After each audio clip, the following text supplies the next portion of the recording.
성공예감 김방입니다. 별책 불어. 안녕하십니까, 김방입니다. 지난 1년여간 여러분 어떤 시간들이었습니까? 돌이켜보기엔 너무 긴 시간일지도 모르겠고 변화를 알아채기엔 짧은 시간일지도 모르겠습니다. 일상사와 달리 우리 기업이나 산업 또 사회와 경제에 벌어진 변화는 비교적 분명하게 드러나고 있습니다. 보통 국내외 기사, 또 통계, 분석 자료 이런 걸 통해서 선명한 그림이 그려지고 있으니까요. 자, 오늘 읽을 책은 저희 성공예감 식구인 박연미 기자가 쓴 책입니다. 코로나 변화의 방아쇠를 당기다인데 코로나19 이후에 벌어진 우리 사회와 경제 현장의 모습을 담았습니다. 저널리스트의 장점을 살려서 개인 일상과 주변의 변화를 사회 경제적 구조와 연결시킵니다. 비로소 기사와 통계, 분석 자료는 생명력을 얻고 지난 1년여가 그야말로 주마등처럼 스쳐 지나갑니다. 코로나19 이후의 세상을 묘사하고 전망하는 책들이 요즘 출판가에 많이 쏟아져 나오고 있습니다. 제각각의 장단점들이 분명한데요. 1년여의 시간을 돌아보고 그 연장선상에서 향후 미래를 전망하기에 적합한 책입니다. 중요한 건 시시콜콜한 변화의 방향이라기보다는 변화의 양상이라기보다는 변화의 방향입니다.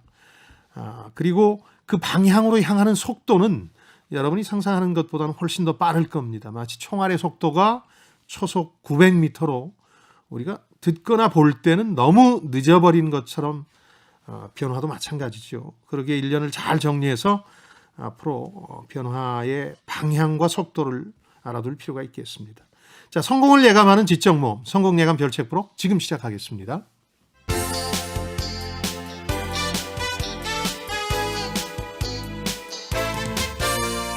KBS 1라디오 성공예감 김방희입니다.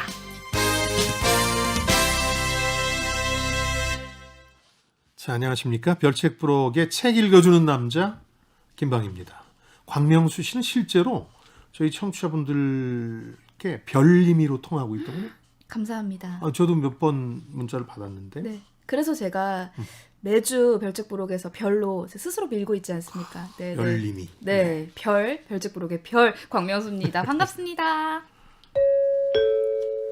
저는 별책 부록의 방아쇠를 당기는 트리거 AI예요. 트리거는 책에 맞춰서 이 용어를 갖고 온 것 같은데 네. 조금 아쉬운 점은 있군요. 뭐요? 어떤 게? 노래가 좀 들어갔으면 좋겠을 텐데. 아, 바이브레이션을 잘못 배웠어요. 복구가 불가능합니다. 아니에요. 시작할 수 있어. 인공지능은 뭐든 첫 단계에 시작해서 초고도화된 단계까지 갈 수 있습니다. 트리거라는 말씀 잠깐 드리면 네. 심리학 용어기도 하지만 경제에서는 시장에서 자주 쓰입니다. 예를 들어서 성공예감이 어떤 얘기를 했는데 네. 그게 증시에 반영이 됐다. 그게 좀 움직였다. 네네. 종목이든지 아니면 시장 전체가. 그러면 그걸 마켓 트리거링, 아, 시장의 방아쇠를 당겼다. 아. 이렇게 얘기를 하거든요. 앞으로 그러면 AI의 노래 한 소절이 그렇게 될 수도 있겠다. 그렇죠. 시장을 움직일 땐 그럴 수 있죠. 보통 외신 기자들 같은 경우에 네. 월스트리트 저널이나 이런 데서 증시를 보도하는 기자들이 증시의 임팩트가 큰 보도를 해서 마켓 트리거링을 했을 때 보너스를 받습니다. 성공예감엔 그런 건 없습니다. 말씀 왜 하신 거예요? 아니에요. 그냥 한 않으실 얘기예요. 거면서. 예. 그러면 라디오 청취자, 유튜브 시청자분들이 보내주신 지난주 댓글부터 살펴보도록 하겠습니다. 샵 9730 KBS 콩 그리고 유튜브를 통해서 많은 의견 보내주셨는데요. 네. 일본의 정신건강의학과 전문의죠. 오카다 다카시가 쓴 디스커넥트 인간형이 온다 함께 읽어봤습니다. 네. 디스커넥트 인간형, 타인과 마음의 거리를 두는 사람들, 굳이 애써 친밀해지고 싶지 않은 사람들에 대해서 저희가 이야기를 했었는데 디스커넥트 인간형을 그냥 쉽게 제가 네? 애착 회피형이라고 했는데요. 그렇죠? 애착 회피형. 이 책도 읽어봤습니다. 먼저 황정현님께서 누가 내 얘기하는 것 같은데 이렇게 점점점점 해주셨고 안수연님께서는 네. 결혼하고 혼자 있고 싶은데 저도 디스커넥트 인간형일까요? 시대가 변하면서 혼자만의 시간을 갖는 사람들이 많아지는 것 같아요. 해주셨습니다. 디스커넥트 인간형, 애착 회피형 인간이 늘고 있는 건 분명한 것 같아요. 네. 그러나 지금 안수현님 같은 경우에는 그쪽 같지는 않아요. 아, 그래요? 너무 여럿이 있다 보면 혼자 있고 싶어지고 네. 혼자 오래되다 보면 여럿과 함께 하고 싶은 거죠. 네. 이분은 디스커넥트형이 아니고 그냥 인간이에요. 그냥 저도 사람이라면 다 그렇잖아요. 화를 내세요. 아니 결혼하고 혼자 있고 싶잖아요. 아니 저는 주말 부부라서 이런 감정을 느껴본 적은 없지만 그렇죠. 결혼하신 많은 분들께서 예. 항상 같이 있으니까 가끔은 정말 혼자만의 시간이 필요하다라고 하시는 분들 제가 이야기 많이 들어보긴 그럼요. 했어요. 예. 저희 친구들 중에 이제 집안에서 혼나는 친구들 얘기를 들어보면 카톡 보낼 때 조심해야 돼요. 왜요?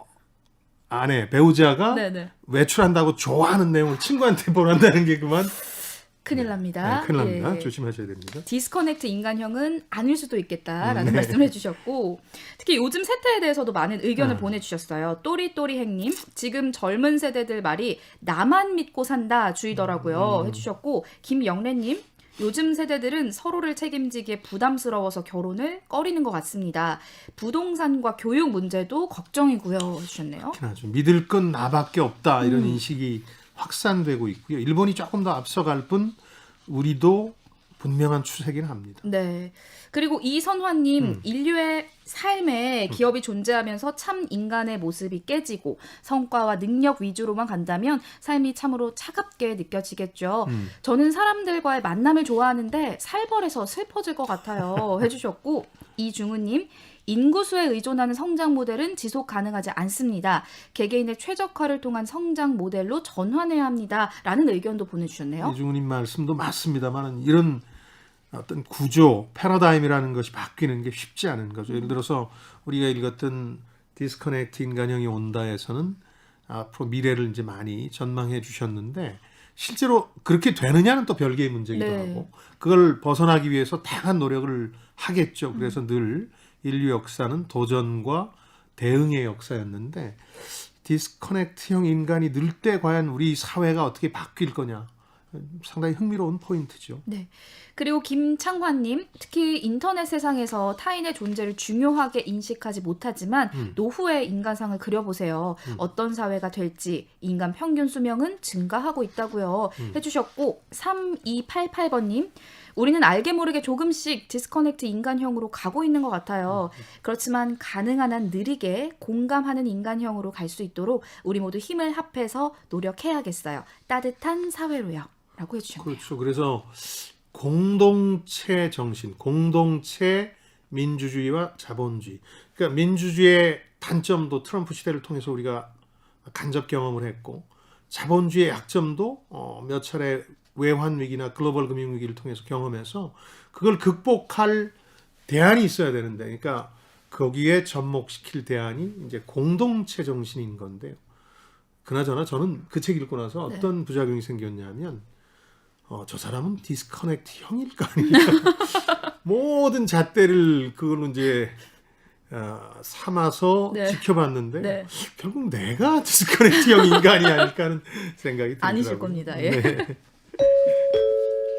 오늘 소개된 모든 분들께 커피 쿠폰 보내드립니다. 성공예감 홈페이지 선물방에 연락처 남겨주세요. 이어서 오늘의 주제로 넘어갑니다. 이풀기 토크. 네, 오늘 읽어볼 책은요. 생애 첫 경제 위기를 겪고 있는 2030 코로나 세대를 위한 경제 전망, 박연미 기자의 코로나 변화의 방화쇠를 당기다입니다. 이 박연미 기자는 성공예감 본방송을 통해서 늘 목소리를 듣기 때문에 아마 청취자분들이 많이 반갑게 느끼실 것 같은데 네네.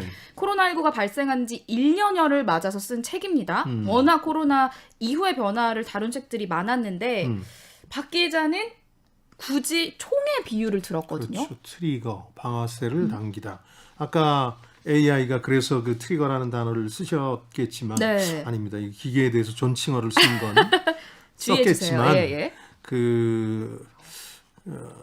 또 다른 의미도 좀 있는 것 같아요. 책의 첫머리를 보면 우리 사회 전반이 개인을 포함해서 총 맞았다 이런 표현이 나와요. 네. 그러니까 총 맞았다는 뜻은 갑자기 일상이 멈춰버렸다. 그러니까 생기를 잃거나 혹은 죽었다 이런 것처럼 일상에 완벽한 새로운 제약이 등장해서 마치 정지된 것처럼 중단된 거죠. 어떻게 보면 방역이라는 명분으로 개인의 자유라든가 정부의 개입 같은 것들도 과거에 상상을 할 수 없었을 정도로 허용된 상황이고, 그러니까 이 총 맞았다는 표현하고 책 제목에 코로나 변화의 방아쇠를 당기다 이런 문구를 쓴 걸 보면 이제 총과 총알의 비율을 염두에 뒀던 것 같아요. 네. 물론 저자한테 직접 물어본 건 아닙니다.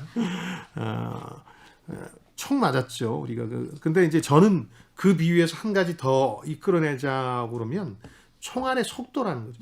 예전부터, 코로나 전부터 총이 쏘고자 하는 방향은 어느 정도 정해져 있었던 것 같아요. 네. 그 속도가 총알만큼이나 빨라졌다는 뜻이겠죠. 총알의 속도는 초속 900m인데 소리보다 빠릅니다. 네. 그래서 총소리를 듣고 나면 사망 상태인 거죠. 그러다 보니까 변화라는 게 그렇게 치명적이 될 수 있다는 면에서 저는 그 제목이 주는 상징이나 은유도 재밌다고 생각합니다. 네. 그만큼 정말 총을 맞은 것처럼 엄청난 충격을 받았다라고 그렇죠. 느껴도 될 것 같은데 네. 박 기자가 여러 매체 경제부에서 맹활약했던 경제 전문 기자잖아요. 네.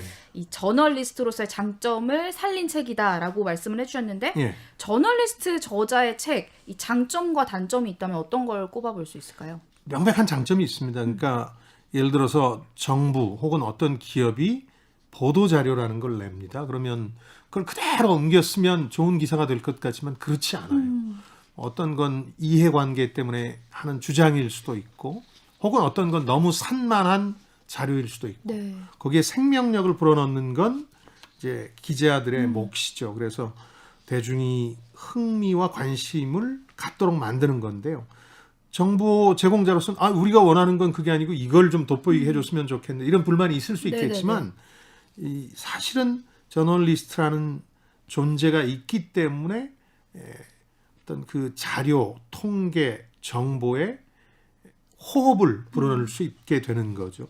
일본어가 이제 저널리즘 세계에 우리는 너무 많이 쓰이고 있어서 이게 조심스러워서 제가 번역을 해가면서 말씀드리자면, 기자들 용어를 어떤 아주 방대한 볏짚 같은 자료와 정보의 홍수 속에서 야마라고 하는데 핵심 주제 같은 걸 잘 잡아내고, 핵심? 예, 그리고 주변에 있는 많은 것들을 쳐내서 색깔을 덧입히는 거, 이걸 또 저널리스트는 무라카이라고 하는데, 어쨌든 네네. 그러니까 지난 1년간의 변화에 대해서 많은 기사들이 쏟아졌잖아요. 많은 자료와 분석, 통계들이 나왔는데 그 가닥을 잘 잡고 자기와 자기 주변 얘기를 거기다 덧붙여서 생명력을 불어넣는 거죠. 네. 저널리스트 출신이게 가능한 이 책이 가지는 장점은 그거죠. 이제 반면에 또 이걸 좀 더 큰 틀에서, 구조적인 틀에서 진지하고도 철학적인 논의를 하고 싶은 분은 이런 책이 안 맞을 수 있죠.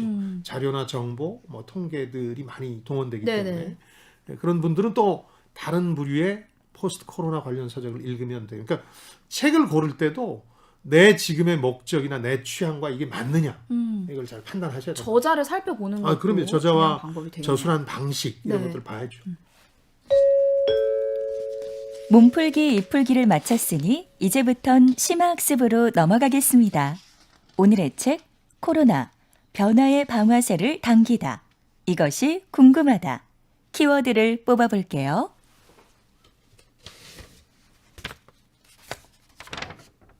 첫 번째 키워드, 저자의 코로나 현장 체험.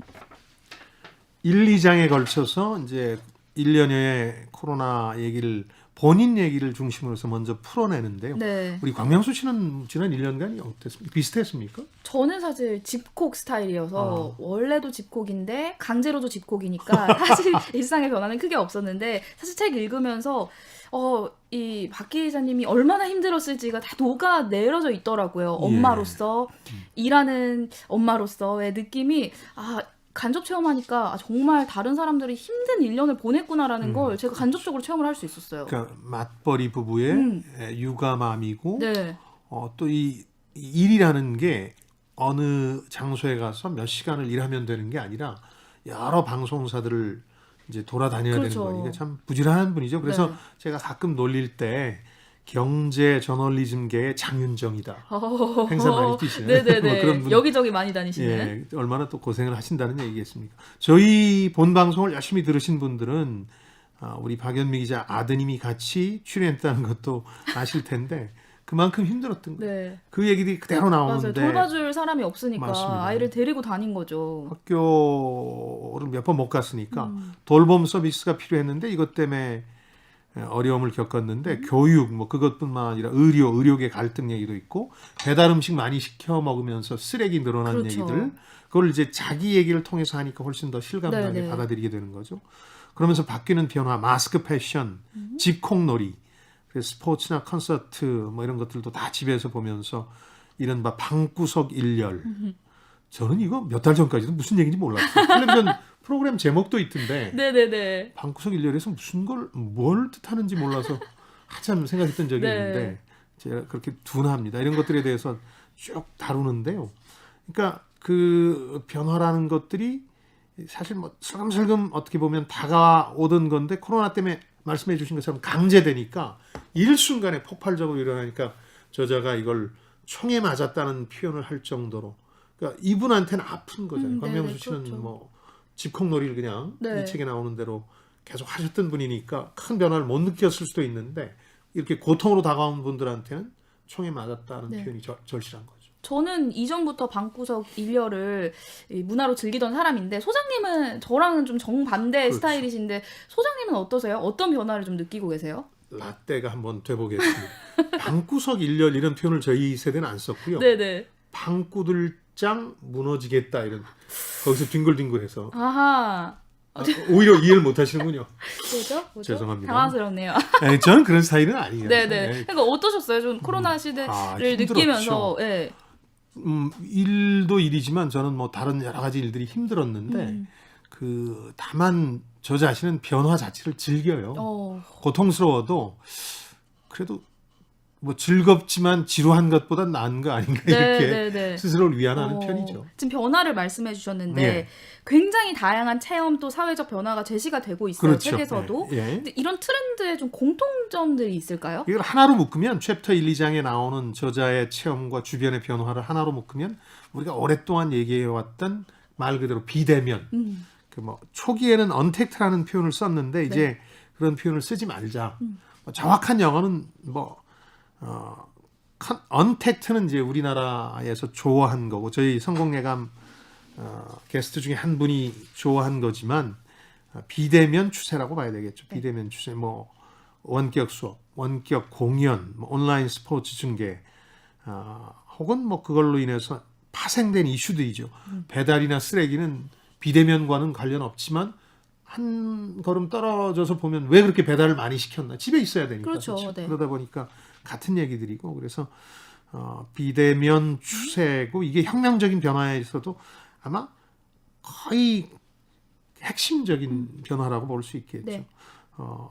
쿠팡이 설 연휴 끝나자마자 미국에 뭐 직상장되면 20조가 되느니 55조가 되느니 여러 가지 얘기들이 있는데 이것도 바로 이런 비대면 추세가 만들어낸 결과물이죠. 왜냐하면 그 전까지 누적 적자가 4조 5천억 원에 가까웠는데 코로나를 겪으면서 갑자기 적자는 절반으로 줄고 매출은 굉장히 많이 뛰니까 어마어마하죠. 그러다 보니까 어떤 변화가 실제로 엄청나게 일어나고 있는데 그 두 개를 연결시키기 쉽지 않은데 쿠팡 상장할 때 구체적인 숫자가 나오는 걸 보니까 큰 변화가 일어났구나 이렇게 네, 실감하게 되는 거죠. 아무래도 뭐 마트 가는 것도 꺼리시는 분들 많고 그렇죠. 배송을 한번 시켜보면 편하다라고 느끼시는 분들이 많으니까 점차 그렇게 되는 것 같은데 특히나 이제 결혼 앞둔 분들이 작년 한 해 정말 많은 고난을 겪었을 것 같아요. 저는 이제 개인적으로 축의금이 조금 덜 든 해가 아니었나라는 생각이 들었는데 근데 이런 문화를 보면서 오히려 좀 허례허식을 좀 줄일 수 있는 기회가 되지 않을까라고 말씀하시는 분들도 많이 계셨거든요.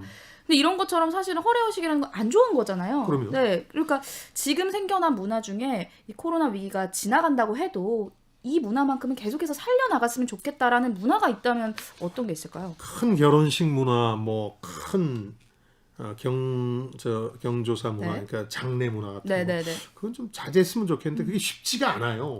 돈도 약간 걸려 있잖아요. 네. 아까 참석은 많이 안 하셨지만 계좌번호는 받았잖아요. 요즘은 모바일 청첩장에 이제 계좌번호가 나오기 그러니까요. 때문에 예, 저희가 다 드려야죠. 그런 것들을 없앨 수는 없는 것 같아요. 그러니까 내 손에서 이걸 끊지는 못하는 것 같은데 뭐 같이 아파해 주는 정도, 뭐 이렇게 문자라도 오히려 예전보다 많이 못 가니까 네. 문자나 이런 걸로 따뜻한 마음을 전하는 건 쉬워졌거든요. 네, 위로해주고. 그래서 그렇게 바뀌었으면 좋겠는데 장담은 못 하겠습니다. 이게 또 방역이 이제 어느 정도 마무리되고 나면 나는 갔는데 너는 왜 안 왔니? 뭐 이런 논쟁이 거듭될 수 쉽지 있어서 않은 상당히 문제군요. 어려운 문제 같아요. 다음 키워드로 넘어가 볼까요? 다음 키워드는요. 두 번째 키워드, 위기 산업 대 기회의 산업.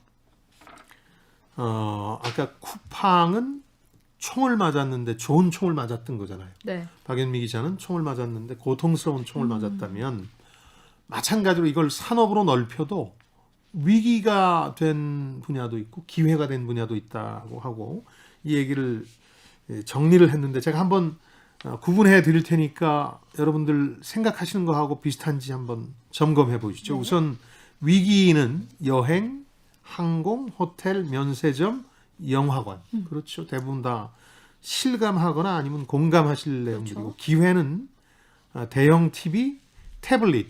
그 태블릿이 미래가 있느냐? 네. 그 상품에서 포지셔닝이라고 하는데 어느 위치에 있느냐? 이게 노트북도 아니고 PC도 아니고 아주 그렇다고 모바일도 아니고 맞아요. 어중간하다. 네, 네.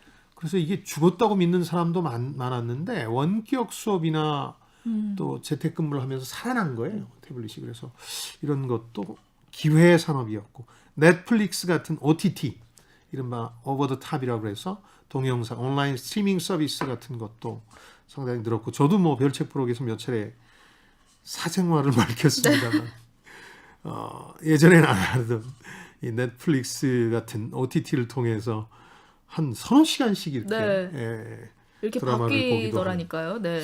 한 번 엮이니까 그렇게 되죠. 그다음 식기세척기 마이데이터 서비스라 그래서 요즘 금융권에서 시작된 건데요. 금융권에 한정해서 지금 시행되는 서비스만 말씀드리면 27개 금융기관이나 IT 기업들이 허가를 받았는데 예를 들어서 제 개인 금융정보를 다 공개해도 좋다는 동의서를 구하면 그쪽에서 일종의 과거의 프라이빗 뱅킹 서비스라는 걸 하는 거예요. 그 자료를 보고 저한테 이런 조언도 해주고 이런 대출은 어디서 얼마에 받을 수 있다는 안내도 해주는. 대신 그 회사들은 내가 준 금융 정보를 다른 사람들 것과 모아서 그 금융 정보를 가지고 컨설팅 사업을 할 수 있게 되는 거거든요. 그러니까 이제 그야말로 데이터가 중요하다 하다 했는데 정말 데이터가 돈이 되는 시대가 됐는데 이것도 네. 기회일 거고 네. 뭐 모바일 결제 시장. 저도 요즘 모바일 결제 많이 하니까 반도체, 캠핑, 차박, 인테리어, 유료 창고 돈 내고 자기 집 넣어놓을 수 있는 중고 판매 같은 것들 이제 기회죠.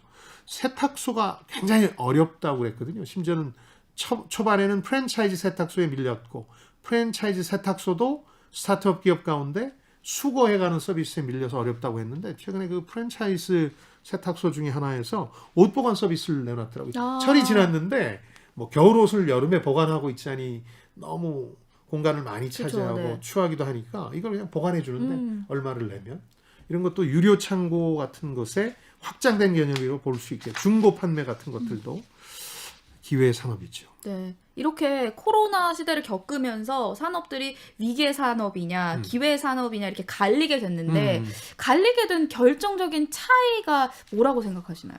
그러니까 비대면의 결과기도 한데 한편으로 가만히 생각해 보시면 그러니까 여러 사람들이 때로 모이는 비즈니스하고 네. 이제 혼자 혹은 아주 주변의 소수, 밀집한 소수의 가족이나 친구들만 즐기는 비즈니스의 차이라는 거죠.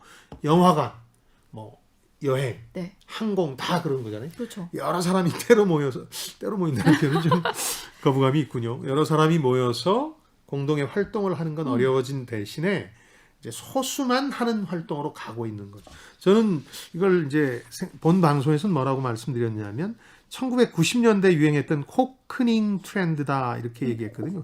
코크닝이 뭐냐면 누에고치가 딱딱한 껍질 속에 들어가듯이 자기만의 어떤 공간을 찾아, 그 집일 수도 있고 차일 수도 있고 텐트일 수도 네. 있고 뭐 이런 공간 안에 들어가서 거기서 안락함과 편안함을 느끼는 거예요. 다 유행하는 거네. 캠핑, 차박 이런 거 맞습니다. 되게 그러니까 그게 좋아하시잖아요. 공통점이 네. 그래서 저 팝콘이라는 사람이 쓴 팝콘 리포트에 코크닝 트렌드를 얘기했는데 정작 냉전 기간에 그게 조금 확산되다 말았는데 코로나 때문에 밀레니엄 세대가 돼서야 세계적인 열풍을 불러일으키고 있는 게 아닌가 이런 생각이 들더라고요. 네. 이런 산업 보면서 사실은 전에는 뭐 관광 산업, 여행과 관련된 뭐 항공 이런 산업들이 이렇게 무너질 거라고 누가 상상 상상을 못했죠. 했겠어요. 그렇죠. 그런데 이 코로나 위기가 지나가면 다시 예전의 모습으로 돌아갈 수 있을지, 어떤 반등의 기회를 맞게 될지, 아니면 아예 처음부터 시작해서 다시 새롭게 재편을 하게 될지 굉장히 궁금해요. 제가 늘 드리는 말씀이지만 많은 사람들이 미래의 설을 읽고 싶어해요. 왜냐면 미래를 읽고 싶으니까. 네. 그래서 뭐 SF 소설도 있고 뭐 여러 가지를 읽지만 답은 대부분 역사서에 있을 때가 많습니다. 인류가 경험해보지 않은 건 없어요.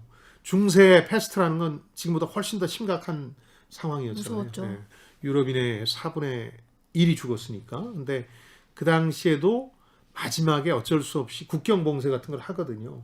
그래서 마차가 건너가려면 뭐 일주일이 걸리기도 하고. 더 이상의 전염을 네. 막기 위해서. 네, 그렇죠. 근데 그때도 마차가 없어지는 거 아닐까? 혹은 국가 간 이동이 아예 금지되는 건 아닐까? 이런 얘기들이 많이 나왔지만 살아났거든요. 네. 네. 저도 이제 언젠가는 여행과 항공 관광업계가 살아날 거라고 보는데 다만 누가 더 빨리 그 기회를 잡을 거냐 하는 회생에도 승자가 있거든요. 변화를 줘야죠. 네. 과거와 똑같은 방식이 아닌 조금 더 혁신적인 방식으로 사람들의 편의를 제공하면 승자가 될 수 있는 거죠.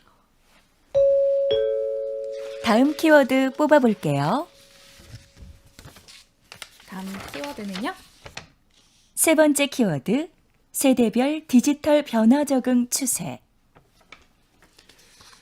자, 세대별 디지털 변화 적응 추세를 적어 놓은 게 저는 세대에 관심이 많으니까 네. 조금 저는 눈에 들어오더라고요. 그래서 이 구분에 대해서 광명수 씨가 동의하는지를 한번 알려주십시오. 저는 사실은 이 세대 구분에서 거의 그 말단에 있기 때문에 Z세대, 그야말로 요즘 늘 거론되는 그걸 그냥 뭉뚱그려서 20대라고 치면 네. 여기가 디지털 핵관이다. 핵관이라는 말도 처음 배웠습니다. 핵심 관계자다. 그리고 저희가 관심을 가졌던 M세대, M세대. 30대 네. 이분들의 특성은 꼰대와 자신들을 호객님 취급하는 기업들을 용서치 않았던 세대다.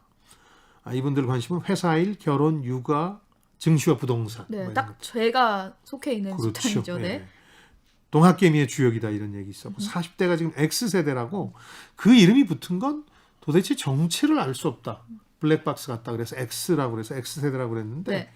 지금 MG세대가 보기엔 X세대마저도 너무 빤해서 그냥 저희 세대와 마찬가지로 꼰대로 치부해버리고 마는데 어쨌든 여기가 이제 소비를 하고 싶어하는 아까 뭐 차박 뭐 이런 데서 돈을 쓰려고 하는 세대고 자녀, 양육, 건강 이런 것들이 주요 관심사고 50대가 이제 저희 세대인데 코로나로 디지털에 자꾸 편입되고 있다는 게 흥미로운데 이건 제가 공감합니다. 네. 사실은 디지털에 편입 안 된 사람도 꽤 있었고 그래도 큰 불편은 없었어요. 네.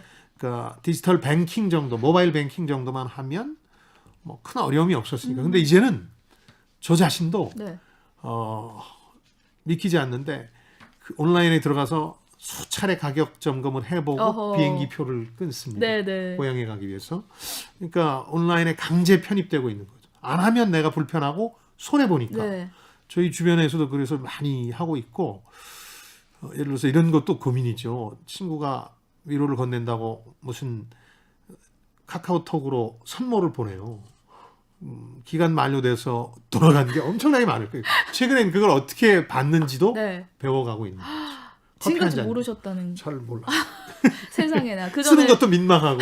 그 전에 선물을 얼마나 많은 분들이 주셨을 커피 텐데. 같은 거. 예. 네, 조금 울적하다 그러면 이제 커피를 방송을 듣고 저희 네. 대학 동창이나 뭐 중고등학교 동창들이 근데 대부분 다 사용해 본 적이 없어요. 소장님의 이야기를 들려주셨는데 네. 저도 최근에 이 휴대폰 앱을 통해서 중고 거래를 하는 앱이 있거든요. 네. 그 거래하면서 한 50대 아주머니를 만난 적이 있어요. 어허. 근데 얼마 전에 퇴직을 하셨는데 완전 이 앱에 빠지셔가지고 모든 제품들을 검색을 해서 네, 중고 마켓에서 사고 계시다고 이 재미에 아. 빠지셨다고 핸드폰을 하루 종일 보고 계신다고 그 말씀을 하시더라고요. 그게 코로나가 좀 계기가 되지 않았을까요? 그랬을 것 같아요. 근데 그 무렵에. 이 세대, 50대 세대 소장님이 완벽하게 지금 딱 맞는 세대이신 거잖아요. 그러니까 강제 편입 됐다는 말이 인상적이기도 하고 제가 공감하는 거고요. 네. 우리 쪽에 이제 건강 뭐 이런 것들이 주요 관심사인데요. 네. 우리 세대에 대한 얘기는 뭐 해봐야 여러분들이 꼰대다 이렇게 생각할 테니까 라떼다 이럴 테니까 좀 줄이고 저는 여기서 굉장히 흥미로웠던 건 이 분야만 발췌해서 별도의 책으로 만들어도 되겠다 싶었던 분야가 그 이 30대 특히 20대 이런 쪽이 사실 생각해보면 우리 책도 그런 걸 많이 다뤘는데 소확행 뭐 워라벨 이런 거 많이 했었잖아요. 그렇죠. 네. 그 열풍에 휩싸여 있다가 갑자기 코로나 때문에 그게 한가한 얘기가 돼버리는 거죠. 무슨 소리 하는 거야 지금 남들은 막 영혼까지 끌어다 부동산 마련한다, 빚 얻어다 주식 투자한다는데 그렇죠. 나는 뭐 해외여행 검색하고 있어? 맞아. 가만히 있으면 내가 거지가 뒤처지는 것 되는데. 같아요. 네, 그렇죠. 그 포모 현상이라는 것도 일어나고 그러면서 비투나 영끌로 매진하게 된 거죠. 근데 이게 합리적인 선택이냐 아니면 세대의 비극이냐? 그건 저도 당장은 뭐라고 자신할 수 없어요. 그 세대가 보기에는 어때요? 뭐 전부 친구들도 주식이나 부동산 얘기하고 돈 얘기만 하지 않아요? 그게 좋은 건가요? 맞아요. 저도 어제 진짜 친구들이랑 12시까지 수다를 떨었거든요.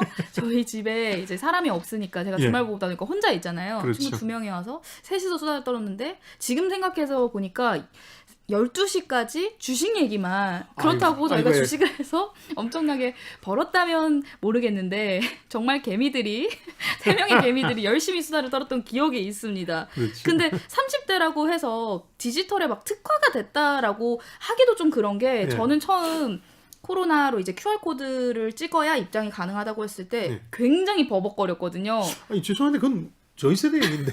아니 저도 굉장히 버벅거렸고 예. 제가 또 이제 동학개미로서 처음 주식을 시작할 때 주식 계좌를 만드는 것도 다들 인터넷으로 모바일으로 쉽게 한다고 한다는데 하는데 쉽지가 않더라고요. 만들 땐 까다롭죠. 네, 아 나도 이제 은행을 가서 개설을 해야 되는 건가 이런 생각이 들 정도였는데 40대, 50대 분들은 그걸 더 힘들게 느끼시는 분들이 분명 계실 것 같거든요. 힘들죠. 제가 생각했을 때는 이 디지털 격차를 줄이는 것도 굉장히 중요할 것 같은데 앞으로 계속 큰 기술은 이슈가 되겠죠. 네, 발전할 때고 어떻게 그 격차를 줄일 수가 있을까요? 저희 세대가 부지런히 공부해야죠. 그 방법밖에 없는 건가요? 근데 이제 세대 간의 차이가 디지털에서는 분명히 나타날 텐데 저는 뭐 우리 30대 광명수 씨까지 그럴 줄은 몰랐지만 어쨌든 MG 세대는 네. 왜 주역이냐 하면 핵관이냐 하면 이분들은 태어나자마자 방 안에 컴퓨터가 있던 사람들이었고 그리고 성인이 되면 자연스럽게 자기의 SNS를 가지고 세계와 연결돼 있던 부모하고는 어색해도 세계인과는 얘기를 나눴던 세대거든요. 그러니까 좀 다르죠. 우리는 공부하는 거고 그분들은 디지털 환경 속에서 자라온 거죠. 그러니까 아마 많은 분야에서 산업에서 기업에서 이 MG 세대를 노리기 위한 저는 이걸 새로운 골드러시라고 부르는데 새로운 금을 캐기 위한 금 세대를 캐기 위한 노력 경쟁이 시작되겠죠. 지금 여러분께서는 주말에만 만나는 성공예감 별책 부록을 듣고 계십니다. 오늘 들려드리는 책은 코로나 변화의 방아쇠를 당기다입니다. 이어서 다음 키워드로 넘어갑니다. 네 번째 키워드, 일자리 가뭄. 포스트 코로나 얘기하면서 뭐 일자리 얘기는 안 할 수는 없으니까 네. 간략하게 좀 정리를 해볼 필요가 있는데 이 책에서는 일자리 분야에서 벌어지는 일들을 이렇게 요약했습니다. 일자리가 붕괴되기 시작하는데 아픈 곳부터 온다. 그렇죠. 우리 경제에서 가장 아픈 곳을 제가 아픈 손가락을 자영업이라 그랬는데 자영업에서부터 오고 네. 한 1년간 100만 개 정도의 일자리가 사라졌는데 35만에서 40만 개가 자영업계에서 사라진 상황이니까 고령층 빼고는 다 구직 중이다 이런 얘기를 하는데 고령층은 그럼 뭐 왜 구직 안 하느냐 그러는데 두 가지 이유 때문이죠. 하나는 공공 일자리라 그래서 정부 돈을 써서 단기 일자리를 만드는 데는 그나마 그래도 고령층 대상이 가장 효과적이니까 그런 면도 있고 또 하나는 아예 일자리를 포기해버리신 분들도 많고 네. 자영업 얘기 중에는 폐업도 힘들다. 이건 저희 본 방송에서 많이 말씀드렸던 거고 지난 1년간 자영업자들은 빚만 벌었다. 뭐 되게 기회를 맞은 그러니까 돈을 번 쪽도 큰 기업 쪽이지 뭐 자영업 쪽에서 대박 났다. 아무리 찾아도 편의점 정도밖에 없는데 저도 편의점 가는 횟수는 늘었거든요. 네, 네. 근데 편의점도 가만히 생각해 보면 대기업이잖아요. 그렇죠. 가맹 본부는 네. 그런 점 때문에 공실률 10% 지금 10%지만 아마 올해는 더 확대가 되겠죠. 긴 노동자라 그래서 뭐 멋진 경제의 상징처럼 플랫폼 기업들이 생겨났잖아요. 전자상거래 업체라든가. 그런데 이걸 가만히 들여다보니까 머리는 적고 그 문어의 다리에 해당되는 게 긴 노동자들인데 수많은 저임 비정규직을 양산하는 시대가 되고 그분들 중에 과로사가 나오고 그래서 수용하지 않으면 어떤 우리 사회의 불공정성을 드러내는 산업이 돼버렸어요. 어떻게 보면 긱 이코노미라고 할 때는 첨단과 변화, 혁신의 상징이었는데 지금 보니까 완전 그 머리만 멋진 얼굴만 대단한 문어의 모습을 가진 불공정한 괴물이 돼가는 것 같기도 하고 이런 것들을 이제 저자가 묘사를 했습니다. 네, 일자리에 대해서 말씀을 해주셨는데 사실 코로나19 때문에 일자리 문제가 좀 심각해졌다라는 부분에는 많은 분들이 공감하실 것 같은데 네. 그런데 일자리 위기라는 게 사실은 코로나 이전에도 계속해서 있어 왔던 문제이긴 하잖아요. 물론 네. 그렇죠. 네. 제가 궁금한 건 근본 원인, 이 일자리 문제에 대한 근본 원인이 뭔지가 궁금하거든요. 우선 자영업이 왜 일자리에서 중요한 역할을 하는지가 뭐 자영업이 사람을 많이 쓰니까 그런 면도 있는데 네. 일자리 상황을 좀 낙관적으로 만들어요. 우리나라에 자영업자가 많다는 건 아시죠? 네. 근데 자영업자가 많으면 실업자 수나 실업률 통계가 착시가 벌어져요. 무슨 얘기냐면 어떤 분이 편의점을 한다고 쳐요. 네. 아버님이 하시면 어머님, 아드님 가끔 저 수업가지 않을 때 놀다가 대신 한 4시간 봐주시는 분 있잖아요. 네네네. 그 대신 아빠한테 용돈 받겠죠. 이분도 실업자가 아닌 거죠. 물론 대학생이니까 아니겠지만 대학교에서 구직 준비를 할 때도 그런 일을 하면 주 1시간만 1시간만 일하면 실업자가 아니니까 자영업자 때문에 실업자에서 구제된 사람이 너무 많았던 거예요. 그러네요. 그래서 570만 명이 자영업을 한다는 얘기가 나왔던 건데 거기서 이제 자영업이 붕괴되기 시작하니까 일자리 상황이 심각해지는 게 있고 이건 통계의 허구가 벗겨지는 부분이고 그보다 더 중요한 장기적인 추세는요. 전 코로나 때문에 그러니까 총알이 발사돼서 속도가 빨라졌을 뿐이지 그동안 계속되어 온 하나의 추세를 놓쳐서는 안 된다고 보는데 일자리와 관련해서 정부도 지금은 다급하니까 코로나 대응만 하고 있는데 이게 더 중요할 수도 있다 장기적으로는 다음 대선에 아주 중요한 쟁점이 될 거라고 보는데 네. 4차 산업혁명이라고 불리는 것들이 일자리를 앗아가고 있는데 그럼 뭔가 새로운 일자리가 생겨나서 그걸 대신해 줘야 되는데 서서히 메우다가 그보다 더 커져야 되는데 모든 경제 석학들이 하는 얘기는 이전의 3차 산업혁명까지와 달리 AI와 로봇이 대체하는 4차 산업혁명은 없애는 일자리를 완전히 사람이 나중에 새로운 일자리로 대체할 수 없다고 보는 거예요. 없어지는 구멍이 더 크다고 보는 네. 건데요. 이렇게 쉽게 비유를 들어드리죠. 여기 AI가 있는데 이분 아니었으면 우리가 사람을 한 둘 더 쓸 수도 있었어요. 네네. 근데 AI 쪽이 훨씬 이 얘기를 들을지 모르니까 조심스럽게 저렴하게 네. 효율적으로 쓸 수 있기 때문에 쓰거든요. 굳이 2명이 필요 없이. 그렇죠. 네. 그러니까 이런 부분을 나중에 어떻게 해결할 거냐 하는 게 상당히 큰 숙제죠. 근데 뭐 저렴하고 효율적이라는 표현은 네. 뭐 기계니까 쓴 겁니다. 네, 그럼요. 감정을 알아듣지 못하니까요. 일자리 공공 일자리를 정부에서 이제 노인들을 위한 공공 일자리들을 많이 이제 만들어주고 있는데 사실 그러다 보면 세대 간 갈등이 분명히 일어날 것 같다라는 생각도 들거든요. 벌써 또 그런 이런 얘기가 있죠. 갈등으로 비화될 우려가 있다라고 생각을 해야 될까요? 이번 주 내내 사실은 뭐 여러 가지 통계들이 발표됐는데 그 행간을 잘 읽어보시면 그 이미 이런 게 격화될 수밖에 없는 환경에 진입했다는 걸 알 수 있죠. 일자리 증가세 같은 걸 보면 60대 이상이 가장 높아요. 네. 뭐 예년에 비해서 뭐 1.5배 정도니까 이게 아마 질이 좋은 일자리는 당연히 아니겠죠. 네, 네. 그러나 그마저도 없는 이제 청년층 입장에서 보면 사회가 노인들을 위해 한 일자리만 만든다고 생각할 수도 있죠. 그러니까 일자리만 놓고 보면 노인들의 일자리는 많아진 거고 증가한 거고 청년들의 일자리는 좀 줄어들었다라고. 줄어든 정도가 아니라 거의 지금 없는 상태니까요. 네. 뭐 벤처 같은 것 빼고는. 그래서 세대 간 갈등도 역시 사회 문제로 가장 심각한 문제가 되겠죠. 절 너무 미워하지 마세요. 다음 키워드로 넘어가 볼게요. 다 듣고 있나 봐요. 조심해야 되겠군요. 5번째 키워드, 기업 변화.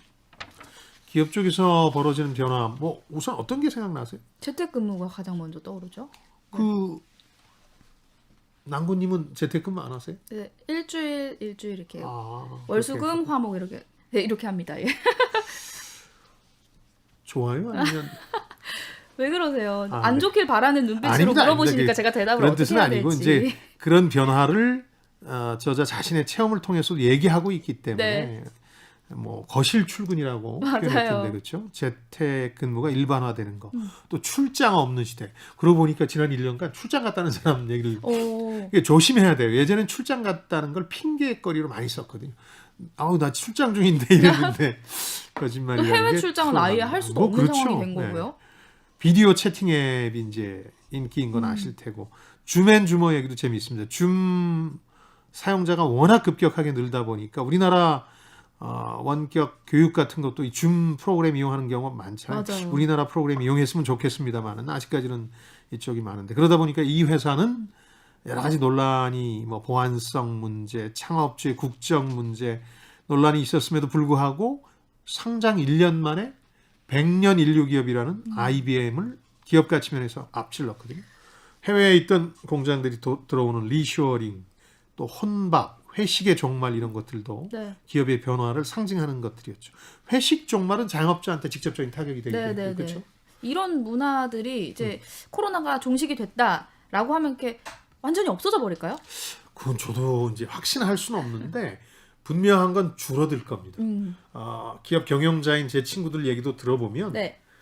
회식을 안 해도 되는 거네 하고 깨달았답니다. 오. 회식의 비용이 생각보다 많이 들어요. 오. 근데 그걸 안 하면 우리 회사는 뭐 인간적인 유대가 없어라든가 팀워크가 나빠 이런 평가가 나올까 봐서 자신들도 조심스럽게 계속 그렇죠. 그전에 관행을 그렇게 유지해왔죠. 생각을 했던 거죠. 그렇죠. 그런데 이걸 없애봤더니 네. 오히려 좋아하는 부류도 많고 또 뭐 일만 하자 이런 분위기도 생겨나서 네. 적어도 회식에 대한 비용 투자는 많이 줄일 겁니다. 그런 얘기를 많이 하니까. 네. 근데 이제 이게 자영업자한테는 상권의 변화로 나타날 텐데 이미 현실이 됐더군요. 저도 몇 군데 확인해 보니까 오피스타운 상권이 엄청나게 임대료도 높았고 네. 실제 어느 정도의 성공은 보장해 줬거든요. 뭐 거기 쏟아져 나오는 직장인의 수가 딱 정해져 있었으니까. 근데 거기가 무너지고 요즘 다 동네 골목 상권에 그나마 이름 있는 집들이 잘 되더군요. 네. 아니면 아예 편의점처럼 당장 필요한 걸 내놓고 있는 곳이라거나 그런 점에서 보면 상권도 약간 오피스 상권에서 뒷골목 상권 쪽으로 가지 않나 이런 생각도 들어요. 그 중에서도 그럼에도 불구하고 바뀌지 않을 것, 이것은 코로나 종식이 돼도 바뀌지 않을 것이다 라고 하는 게 있다면 뭐가 있을까요? 아까 왜 이제 비대면 명절까지 우리 어르신들이 용납하기 시작한 거예요. 저희 양친이 살아계시면 어떤 반응을 보였을지는 궁금한데 뭐 주변 얘기를 들어보면 네. 어떤 집은 기꺼이 아이고 내려오지 마라. 맞아요. 그렇게 그러신 얘기하시고 분들 어떤 분은 많다고 하더라고요. 약간 그 뜸을 들여서 아유 정부가 그러는데 내려오지 말아야지 뭐 요 말투는 조심하셔야 한 됩니다. 1초 정도 정적이 있나요? 네, 이런 변화를 우리가 경험하고 있는데 네. 제가 그야말로 영화 타짜의 표현을 빌리면 뭘 걸고 할 수 있는 내기 하나는 경조사금 문화는 안 바뀔 것 같아요. 아, 이번 코로나 1년 새 이렇게 비용 지출 따져봐도 경조사비는 거의 그대로예요. 어떻게든 보냈어요. 왜냐하면 받은 게 있고 공감합니다. 저는 받은 게 많지 않은 것 같습니다만 어쨌든 그런 점에서 보면 그게 좋은 문화든 좋지 네. 않은 문화든 영원히 바뀌지 않을 것들도 있다 이런 생각이 듭니다. 마지막 키워드 뽑아볼게요. 마지막 키워드 큰 정부의 재림. 뭐 이 책에서 쓴 표현이니까 조금 어렵게 느껴지실 분들도 계실 텐데 큰 정부, 그러니까 막 그 개인 생활에 개입하고 경제 정책으로 얘기하면 허주머돈 막 쓰고 또 돈도 막 풀게 하는 중앙은행 돈도 막. 네.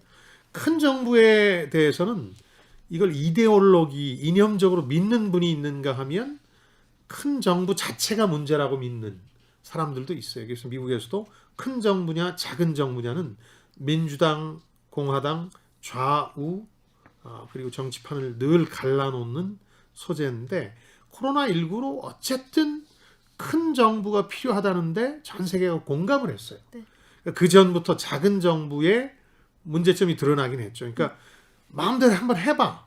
그럼 경제 성장하고 경제 성장하는 과정에서 떡고물을 우리 모든 사람들이 나눠 가지게 될 거야라는 작은 정부 신봉론자들이 한 30여 년간 해온 실험이 2008년 글로벌 금융 위기로 완전히 그야말로 부서졌어요. 해봤더니 아니더라. 결국 끝은 해피엔딩이 아니었으니까. 그래서 큰 정부가 더 중요하다는 얘기들이 높아지던 차에 코로나19가 직격탄을 경제 현장에 쏘니까 정부가 나서서 왜 돈 집어넣든지 해서 조금이라도 살리려는 노력을 안 해 하면서 큰 정부를 당연하게 받아들였어요. 네. 단순한 경제 정책이 아니라 더 나아가서 생각해보세요. 처음에 우리가 막 동선 공개했잖아요.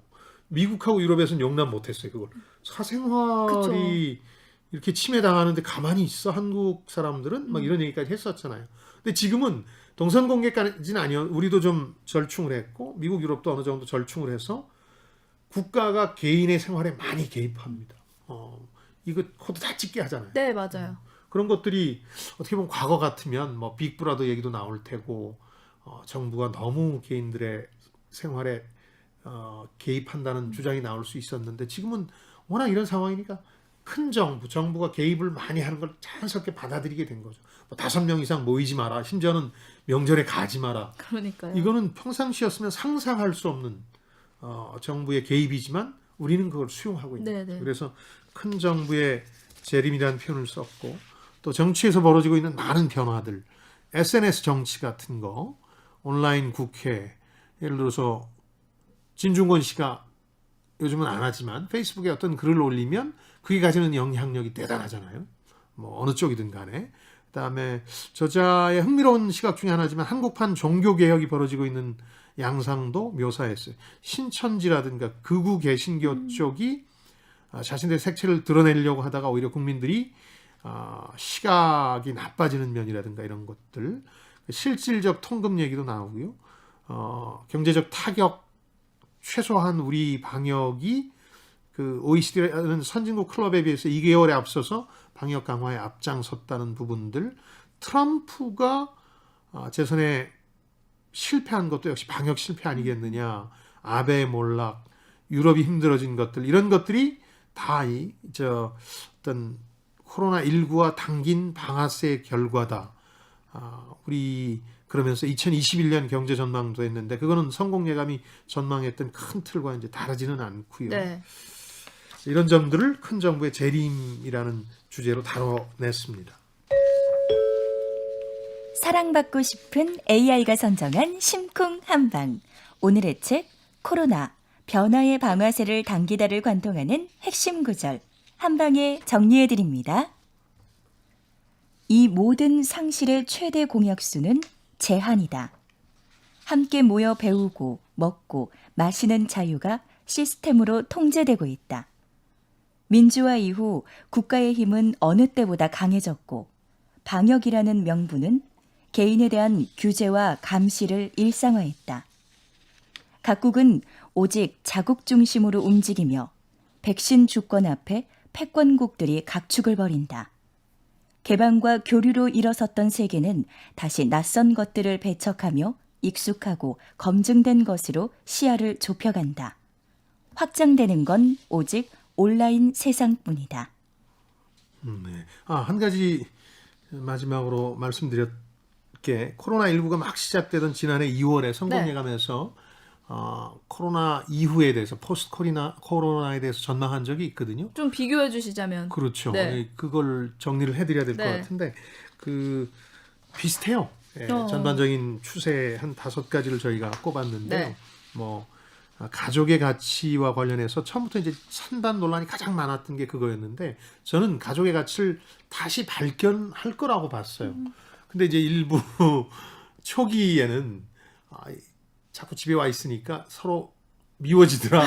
그래서 이혼율이 늘 거다 이런 전망도 그런 실제로 얘기 있었어요. 네. 근데 1년여가 되고 복귀를 해보니까 이혼율이 줄었어요. 오히려. 그런 걸 보면 이게 처음 한두 번 집에서 배우자나 가족들 대면대면하게 볼 수는 있지만 오래 지내다 보면 얼마나 소중한지 우리끼리 어떻게 견뎌내야 하는지를 머리 맞대고 궁리하게 되거든요. 네. 그러니까 제가 늘 드는 얘기인데 20세기 초반에 샌프란시스코 대지진이 벌어졌을 때 이혼율이 늘까 줄까 혹은 결혼하는 커플이 늘까 줄까가 관심사였는데 결혼은 늘고 이혼은 줄었어요. 큰 위기는 가족을 더 단단하게 만든다. 이런 것들이 있었고요. 또 이렇게 보니까 공공성의 재발견이라는 것도 뭐 의료계 문제라든가 이런 부분에서 지금 와서는 비슷한 것 같고 큰 차이는 없었던 네. 것 같아요. 어떤 그 초기에 예상했던 것과 다만 저는 이제 이 방향에 대해서는 고심하지 말고 속도는 상상한 것보다 훨씬 빠를 테니까 어떻게 이게 내 생활과 관련이 있고 내 사업이나 투자와 관련이 있는지 그래서 활용할 것인지만 먼저 좀 생각해달라. 힘들다는 얘기는 이제 더 이상 안 해도 되는 시기잖아요. 힘들죠 다. 그런 점에서 한 발 더 나아가자 그런 말씀을 드리고 싶네요. 결론적으로 소장님의 전망은 들어맞았다. 아닙니다. 모든 사람의 전망이 들어맞았다. 네, 그렇게 결론을 지어보도록 하겠습니다. 다음 주 책 소개해 주세요. 네, 국내 이커머스 전자상거래 업체 1위인 쿠팡이 미국 뉴욕 증시 상장을 선언했습니다. 쿠팡의 최대 수혜주로 주목받는 한 사람이 있는데 바로 일본 소프트뱅크의 손정희 회장입니다. 쿠팡에 천문학적인 투자를 한 인물, 그래서 다음 주는요 스키모토 다카시가 쓴 손정희 300년 왕국의 야망을 함께 읽어보도록 하겠습니다. 그러니까 어떤 그 경제적 이슈가 있을 때 그 주역에 대해서 책을 발빠르게 읽는 것도 중요한 독서 추세 중에 하나일 것 같아요. 그래서 손정희 얘기가 많이 나오면 손정희 책을 읽는 게 괜찮아요. 한번 읽어봐야겠군요. 그래서 제가 손정희 씨에 대해서 궁금하신 분들이 있다면 아주 깔끔하게 정리해 드릴 테니까 같이 하시죠. 자, 한층 더 강한 지적 게임으로 돌아올 성공예감 별책 부록 다음 주에도 기대해 주시고요. 네, 유튜브 별책 부록과 김방희 TV 그리고 팟빵을 통해서도 다시 들으실 수 있습니다. 댓글이나 의견 많이 남겨주세요. 네, 책을 통해 세대 간 소통과 공감을 나누는 시간 성공예감 별책 부록 저희는 다음 주말에 다시 찾아뵙겠습니다. 별의별 이야기를 책을 통해 나누는 별책 별책 부록 부록 다음 주에 뵙겠습니다. 만나요.